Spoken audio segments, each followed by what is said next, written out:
L.O.T.S approved made it. Make sure everybody smashing their subscription buttons and hitting that like button, all right? All right, you guys, if you didn't know, there was a mass shooting that took place in Maine yesterday. According to news reports, all right, there's 18 people pronounced dead, and there are 13 people wounded subsequently because of this mass shooting. Now, we're going to go a little bit into the details. I got some news reports from CBS News, and we might as well just go into it right now. Once again, you guys, make sure you guys are hitting that like button, all right? Now, a massive manhunt is underway for Robert Carr, the suspect in the Lewiston, Maine mass shooting that left at least 18 people dead and injured at least 13 people. An arrest warrant has now been issued charging Carr with murder.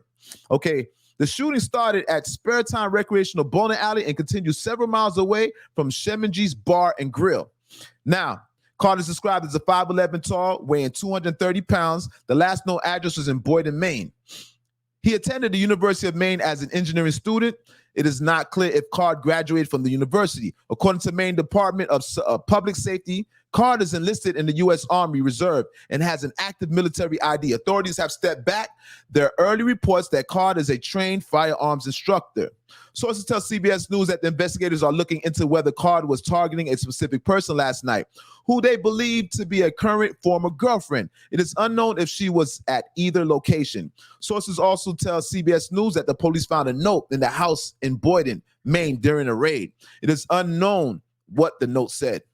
Now, this is his mental history. All right? Apparently, this man has some mental issues. Officials say Card had a mental health issues and recently said he was hearing voices. At one point, he allegedly threatened to shoot up the base where he was stationed.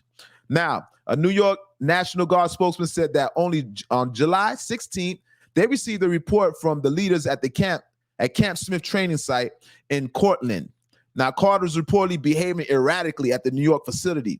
Out of concern for the safety, the unit requested that the law enforcement be contacted. New York State Police responded and transported Carr to the Keller Army Community Hospital at the United States Military Academy for medical evaluation, the spokesman said.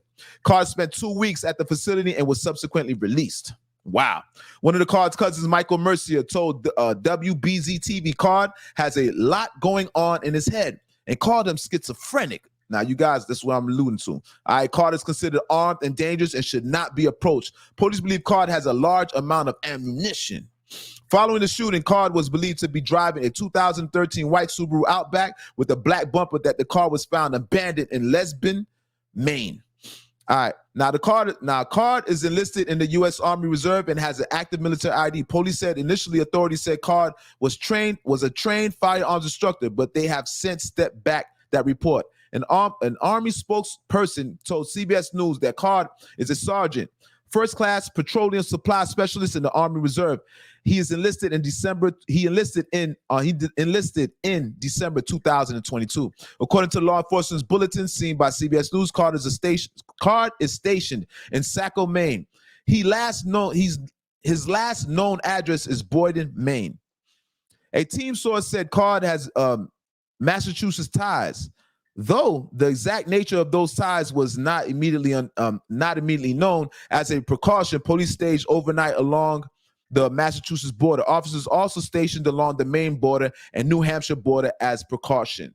All right, that's enough of that. Like I told you guys, this guy is basically at large. There's a massive manhunt going down. And I've heard that the whole city of Maine is shut down now. The residents obviously they're not used to this type of activity, all right? I'm told that there's a lot of helicopters and basically all the stores are being shut down. Now, we can go a little bit into more of the details. You guys, like I said before, make sure you guys hit the like button, all right? Let's get into this, y'all. Bada bing. We continue our coverage of the mass shooting in Maine. We just heard a press conference, and you heard from Vlad a lot of the details that were revealed in that press conference. Robert Card, a 40-year-old man, has gone from a person of interest to a suspect facing murder charges. We know that there were 2 locations that the shootings occurred at, and we got a little more detail about when the shootings happened. The initial 911 calls came in at just 6:56 last night at the Just-in-Time Recreational Center in Lewiston.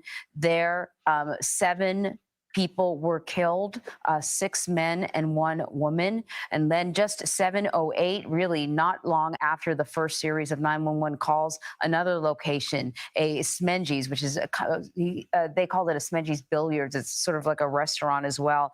8 men killed, 1 inside, and the rest of them, one outside rather, and the rest of them inside the facility. 3 other people, well, several people were transported to hospital, but 3 people died at the hospital, bringing the total number of dead to 18.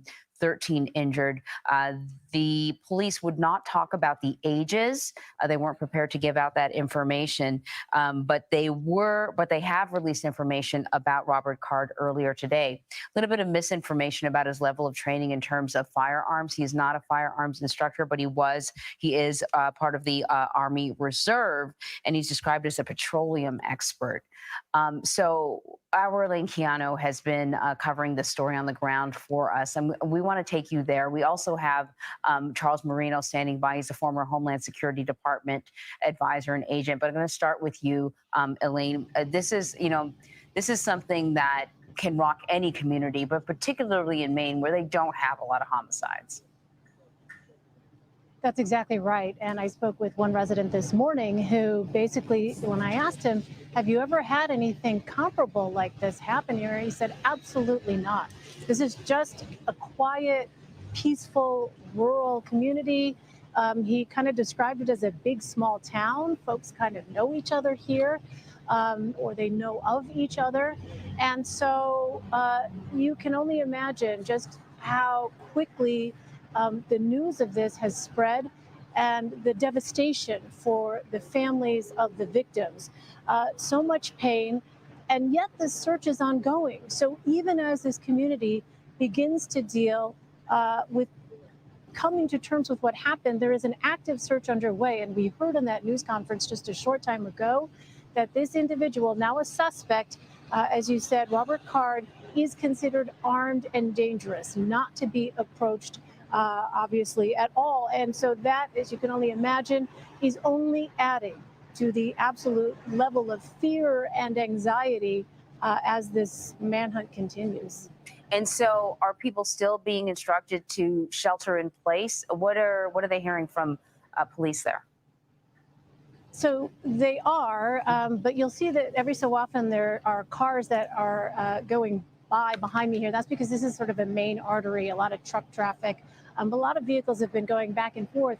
However, if you kind of go just beyond this main road, you'd see that there really isn't anything open. Empty parking lots of businesses, empty parking lots of restaurants. It is the middle of the day, a time when you might expect to see businesses with their doors open, welcoming customers. That is not the case here in Lewiston right now. So there is a very palpable sense of fear and anxiety. As I said, some folks here saying, they are still really, frankly, in disbelief that something like this could happen here.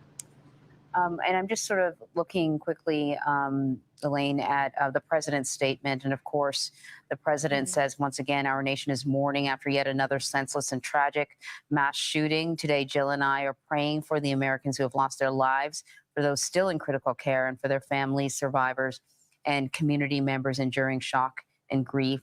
He goes on further down in the statement to say, while we had made progress on gun safety through the bipartisan Safer Communities Act, the 24 executive actions I've taken, and the establishment of the first ever White House Office of Gun Violence Prevention, it is simply not enough. And Elaine, it sort of brings me to the gun laws in Maine. And during the press briefing, a couple of reporters asked, how does somebody dealing with mental health issues get their hands on a gun? But the truth of the matter is, in Maine, in terms of, there's not a lot restricting you from getting your hands on a gun. Yeah, that's right. And so you heard the officials say they're looking at all those questions. And this is an issue that we should note is not unique to this community, right? Mm-hmm. How many times have we talked about these kinds of issues in other incidents? So it is certainly not something that is unique, something that, though, is always scrutinized in these kinds of situations. What are those laws surrounding firearms? What laws could have prevented this. It is certainly something that we always hear debated in, unfortunately, what has become an all too common event in this country. All right. Definitely. All right, you guys. Now, hopefully you guys got a gist of the climate in Maine right now, okay? So like I said, according to reports, man, if you guys see the climate in Maine, these people are not used to this type of activity. All right. I just want to say once again, condolences to all parties involved in this shooting. All right. Yeah. And anytime you have mass shootings, gun laws are always a concern. You know, they're always trying to attack the gun laws. That's a whole different subject right there. All right. We'll speak about that on another show. But as this continues, you guys, I'm going to give you more updates on this mass shooting. And like I said, there's a massive manhunt for this man at this point. He's a military personnel. He has some military background. So this guy might be able to live off the land. The guy might be able to stay out there long enough, right? He has the survival skills. He's trained to survive. All right, so that is a big concern. And like I said, as reports come in, you guys, I'm going to update you constantly on this man. And hopefully he is apprehended, you know, or however, whether it be by the hands of the law or by the hands of a bullet, regardless of the fact this man needs to be stopped, obviously. All right, condolences to all parties involved. And like I said, you guys, make sure you guys hit that like button at the end, all right, of this video. And I'm out. And like I said, I'm going to keep you guys updated when news reports, when would they actually apprehend that suspect, Mr. Robert Card, that part.